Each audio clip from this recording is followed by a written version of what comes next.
Hey guys, how's it going? Welcome to another episode. I am talking to you from my house in southeastern Michigan, and I just wanted to do a quick, I don't know how quick, but an off the cuff, kind of chatty little episode here.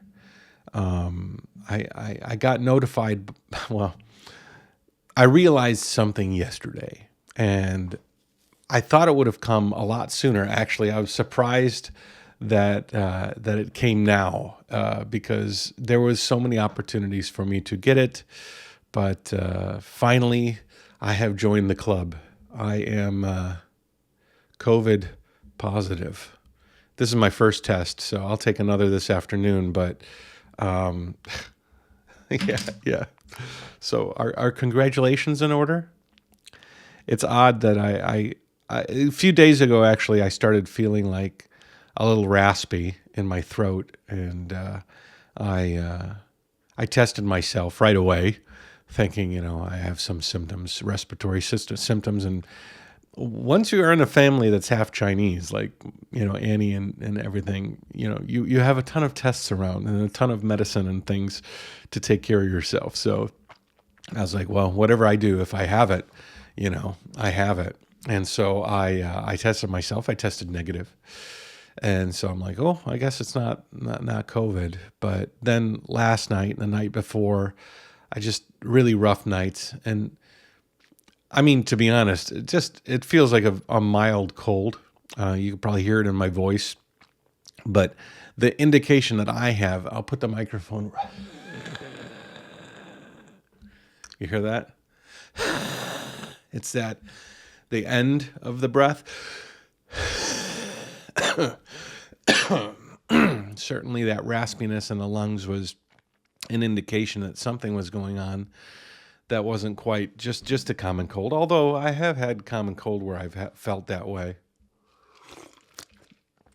But yeah, I have COVID. We'll see.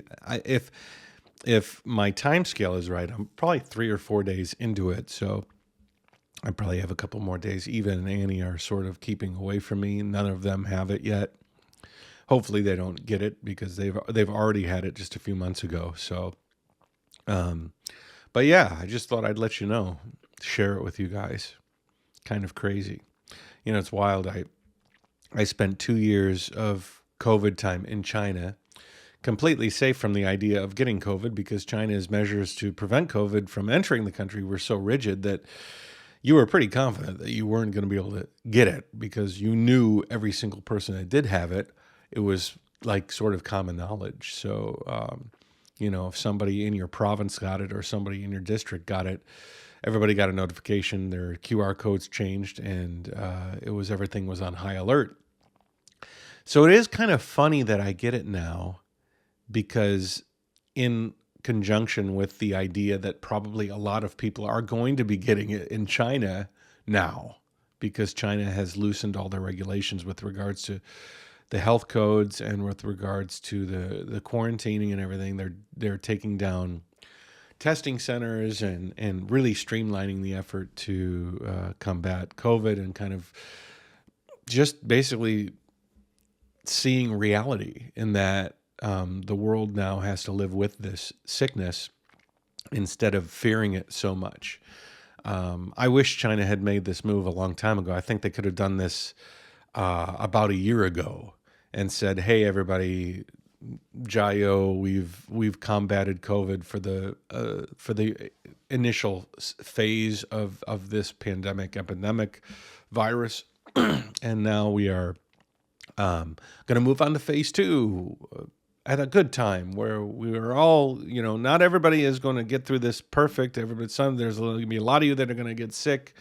Many of you will get sick, but you won't have, drastic effects. But if you do, we've spent the last 2 years building hospitals and vaccinating everybody and learning about this virus and staffing up with people to take care of you. So we're prepared for that. I mean, I think that if they would have done that like 2 years ago or a year ago, at least, that the China success story with regards to the virus would have had a really good quality footnote in history, And I still think the first 2 years or so, they did fantastic. I mean, better than any country could have imagined handling a virus like this. But the last year just sort of really put a black mark on their, in my opinion. And there's a lot of people that disagree with me, but there's a lot of people that agree with me inside China and outside of China. I have many family inside China, and I have many friends inside China who have gotten beat down with the relentless COVID zero regulations, and even though it was unnecessary at a certain point, I think, because like I said, China. I always thought the zero COVID policy was in place smartly to prepare for a life with COVID. There was no way we were going to get away from eradication of the virus completely, but I mean, even I'm triple vaxxed. I feel like I have a mild cold. I've got a little respiratory, but we've been through this so much, and so many people have gotten COVID, and we've learned so much from the virus over the period of the last few years that I'm pretty confident that, and on top of that, the variant today is a lot more mild than the variant was that originally, launched this whole COVID pandemic. So I'm pretty good. Eva and Annie have already gotten it, and they had very, very mild symptoms. Maybe a little bit stronger than mine. Actually, mine feel pretty mild. But I just wanted to let you know that I got COVID, and it kind of gives me an interesting perspective. It's not like I was fearing the pandemic or the virus for actually I was expecting to get it. Eva and Annie got it. I was sleeping with them. I was in close contact with both of them during the time they got it. My family got it. I was close contacted around them when they got it.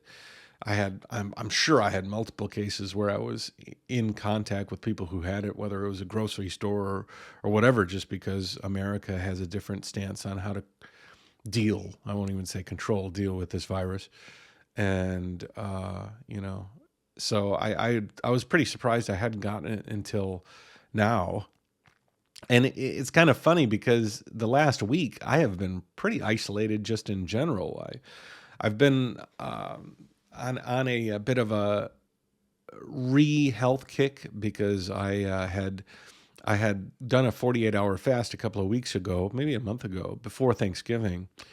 And then Thanksgiving came. I mean, I lost a lot of weight, and I was pretty happy. I was on pretty steady decline as far as my weight goes, and my health was on a pretty steady incline.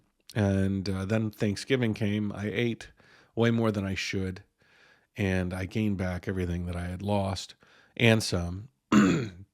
So about a week ago, I decided to do a major fast.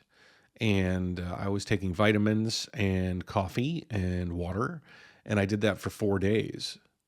And I think at the beginning of that was when I got COVID, and so I was losing a lot of weight. I wasn't being unhealthy about it. I mean, I was just kind of fasting for as long as I felt like it was comfortable, not too uncomfortable. I'd say not comfortable. So I fasted for 4 days this time, like over 4 days, with nothing but water and vitamins and coffee.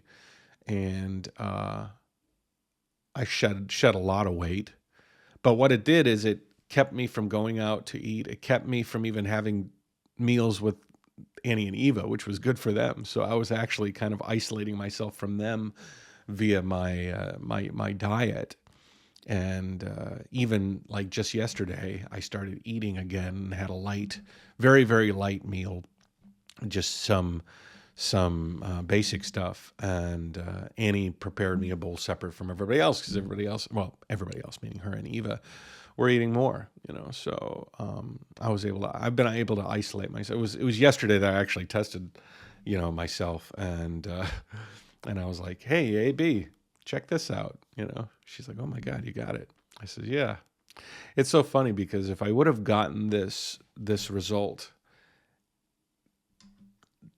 2 years ago and 3 years ago, it would have been crazy. I mean, if I was in China and this result, I would have been on the news.